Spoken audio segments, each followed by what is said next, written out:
Todas as vacas estão morrendo.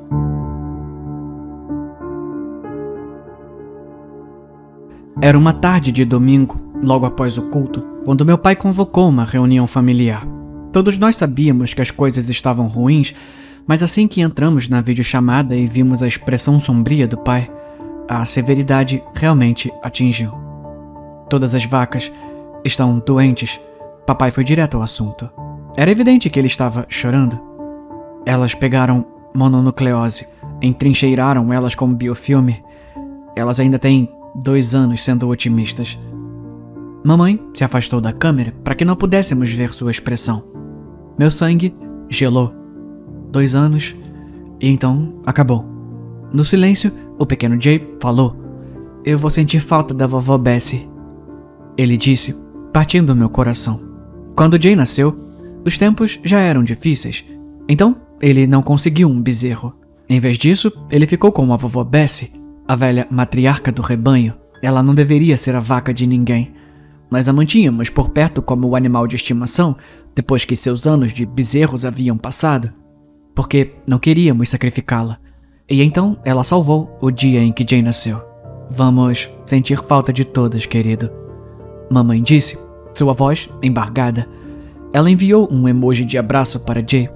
Jay tinha 5 anos, era jovem demais para entender, mas quem entenderia? Talvez a vaca dele sobrevivesse a todas as nossas. Ela provavelmente tinha anticorpos da última pandemia de mononucleose há quase um século, que poderiam mantê-la viva por mais tempo. Estamos pensando em vender todo o equipamento agrícola, ficando apenas com o essencial e usar o dinheiro para viver o tempo que nos resta.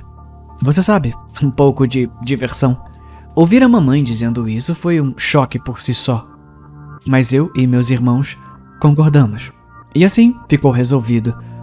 Mais curto do que planejar um piquenique em família. Depois que a ligação terminou e era só eu na escuridão quente, estendi a mão através do cordão umbilical que ligava o meu corpo ao da minha vaca.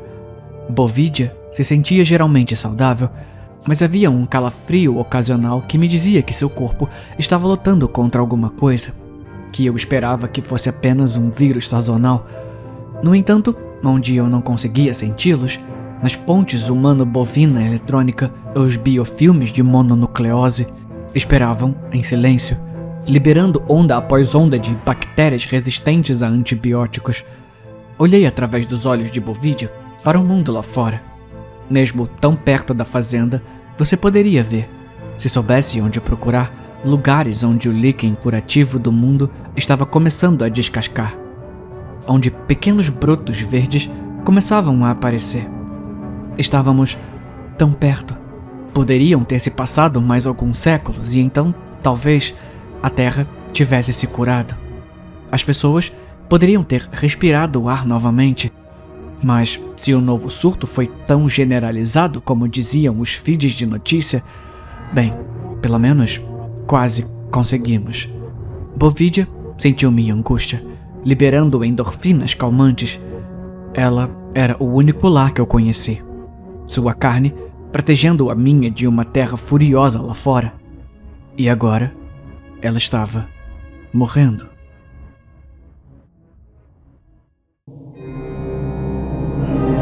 Senhor Olhos Arregalados.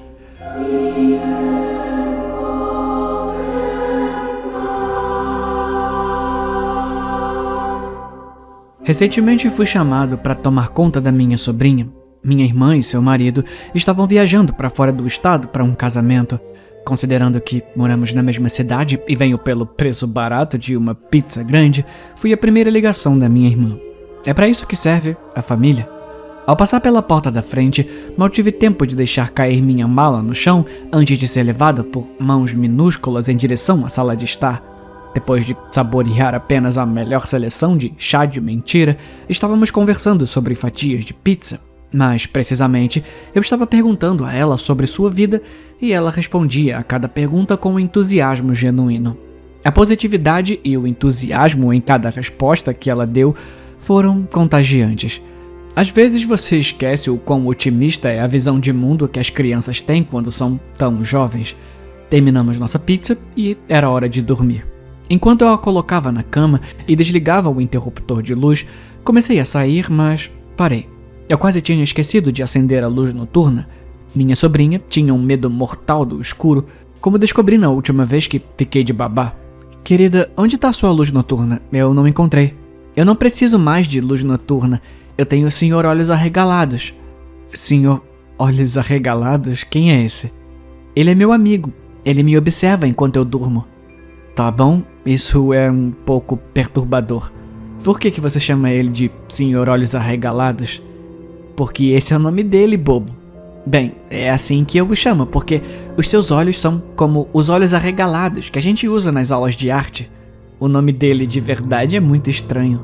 Por que ele observa você enquanto dorme? Porque ele não pisca.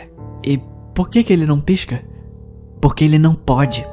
Ele não tem pálpebras. Essa parte me assustou. De repente, tive vontade de acender as luzes, mas permaneci calmo e cavei um pouco mais fundo. Ah, tudo bem. Onde é que tá o Sr. Olhos Arregalados agora?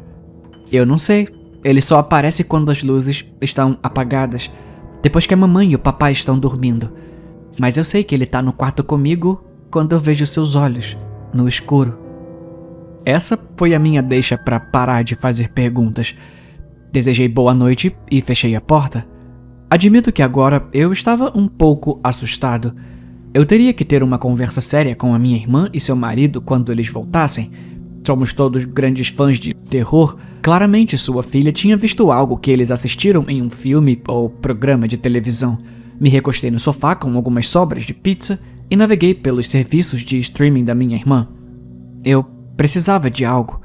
Qualquer coisa para tirar a minha mente da imagem horrível do Sr. Olhos Arregalados que estava sendo criada em minha cabeça.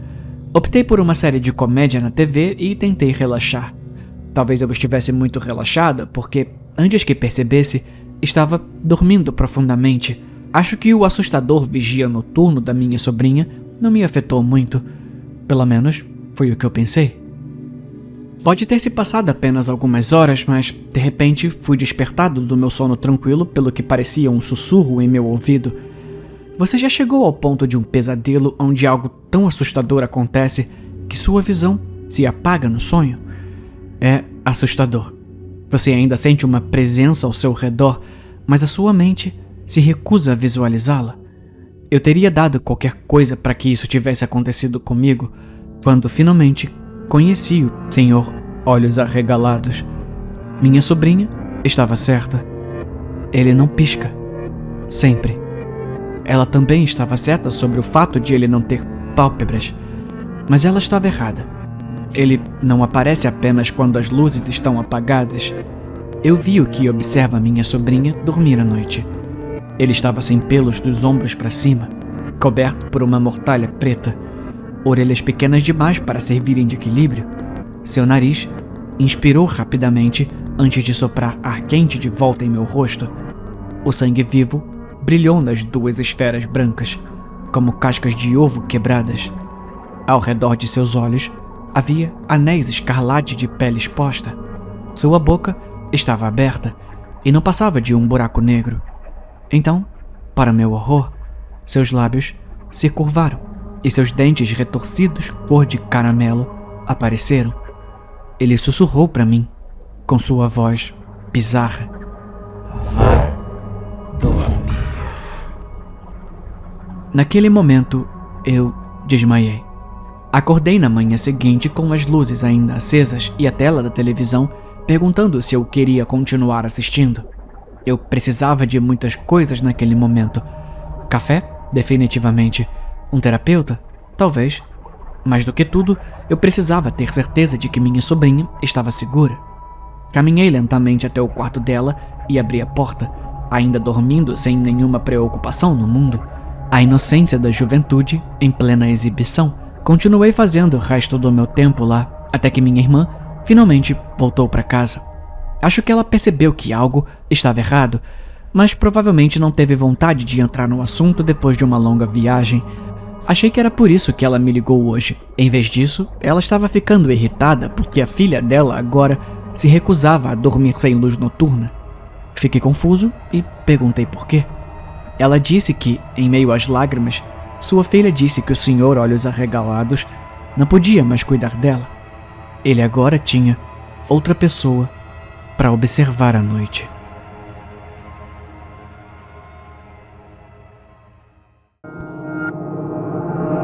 O básico sobre gaslighting.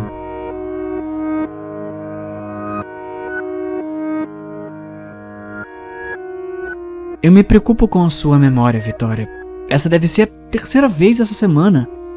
Dan parecia solidário e triste, e Vitória se perguntou se ele estava certa.